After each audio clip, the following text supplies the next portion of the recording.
Pemirsa, dalam rangka mengapresiasi kerjasama yang telah terjalin cukup lama, perwakilan Kala Group sambangi kantor Selebes TV pada Kamis siang.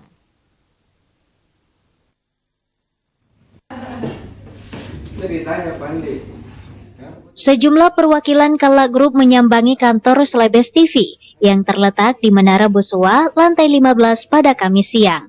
Kunjungan tersebut dalam rangka memberikan ucapan terima kasih dan apresiasi kepada Selebes TV atas kontribusi dan kerjasama sebagai media partner yang telah terjalin dengan baik selama ini. Pemberian penghargaan tersebut juga dirangkaikan dengan launching website resmi Kala Group yang berubah menjadi kala.co.id dari yang sebelumnya yakni kalagroup.co.id. Jadi memang kami mengajak untuk diskusi bareng lagi bersama pimpinan redaksi. Pertamanya media-media kami bukan cuma media TV aja, tapi media cetak, online, kemudian radio, TV dan semuanya kita ajak berkumpul bersama jajaran direksi kami, kemudian chief di masing-masing unit bisnis kami juga ajak berdiskusi. Nah, pada tahun ini kami sekalian rangkaikan dengan launching website kami yang sebelumnya itu kalagroup.co.id berubah menjadi kala.co.id dan kami launching juga komponen profil kami.